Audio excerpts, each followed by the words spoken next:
Assalamualaikum dan salam sejahtera. Terima kasih kerana memilih channel ini. Sila pertimbangkan untuk tekan butang subscribe, like, komen dan share. Serta aktifkan lonceng notifikasi anda agar tidak ketinggalan dengan video-video terbaru dari channel ini. Dalam masa yang sama, dakwaan sogok MP Farhash mahu lapor polis saman Wan Faizal. Bekas Tuan Politik Anwar Farhash mahu mengambil tindakan undang-undang terhadap Wan Faizal setelah mendakwa dia bertanggungjawab menarik sokongan Wakil Rakyat Pembangkang kepada Perdana Menteri. Farhash dalam satu kenyataan menafikan sekeras-kerasnya tuduhan berkenaan yang disifat sebagai fitnah dan berniat jahat. Disebabkan kenyataan dan tuduhan fitnah yang dilontarkan terhadap saya akan buat satu laporan polis dan tindakan tersebut lanjut diambil oleh pihak berkuasa terhadap Wan Faizal. Saya juga mereservkan hak saya dan membatalkan tuntutan saman saya terhadap Wan Faizal, katanya. Okey. So, dalam masa yang sama, Datuk Botak tu siapa, tuan-tuan? Dia Datuk Botak ni, saya tahu siapa. Orang dalam PKR pun ramai, majoriti akan tahu siapa dia. Kalau saya tunjuk macam ni, dia orang akan tahu. Itu je lah clue yang saya boleh bagikan. Tetapi saya boleh katakan macam ni. Pertemuan itu ada. Berkemungkinan ada, bukan ada. Saya tak kata jamin ada. Pertemuan itu berkemungkinan ada. Perjumpaan itu berkemungkinan ada. Yelah, logik lah. Dia orang ahli parlimen. Kita duduk kat parlimen, berjumpa macam hari itulah saya jumpa Syahidan Kasim. Saya terjumpa Ahmad Mazlan. Saya terjumpa siapa nama dia? Syed Saddiq. Saya terjumpa Willy Mongin. Saya terjumpa Ali Biju. Kita terjumpa. Bila kita jumpa, kita tegur, kita borak, kita sembang. Dan tak mustahil kalau sekiranya yang dikatakan Datuk Botak dan juga Farhash tadi itu terjumpa, berbincang, duduk, minum, sembang. Berkemungkinan ada. Dan kita negara demokrasi, buat apa nak gaduh? Kita bukannya berperang. Kita lainan politik je.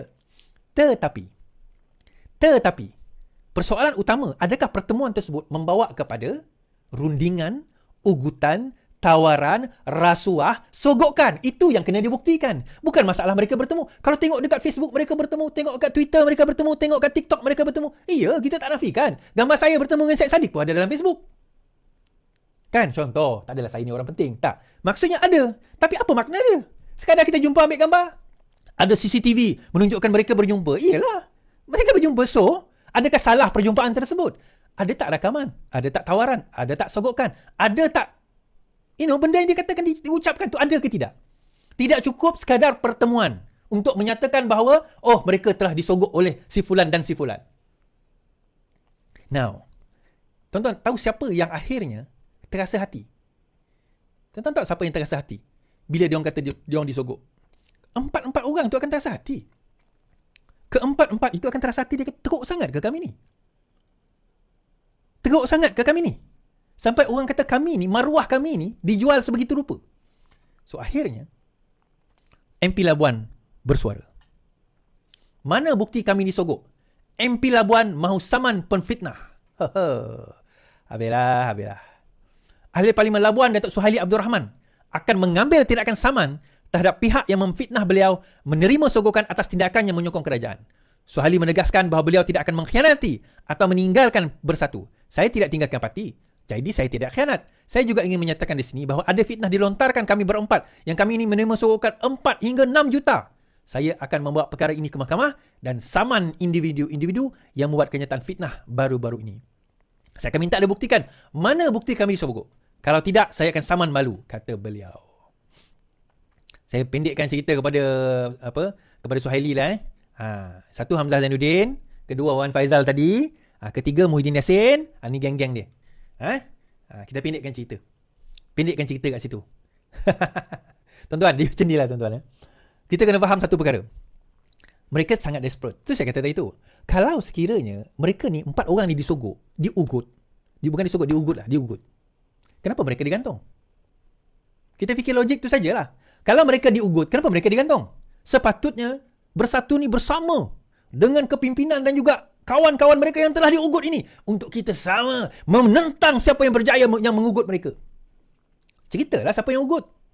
Supaya kita boleh pergi ke depan. Lawan sama-sama. Lapor SPRM. Apa takut? Cerita ugutan, cerita sogokan, itu cerita-cerita palsu. Tadi apa orang kata, Farhash akan saman, MP Labuan pun akan saman.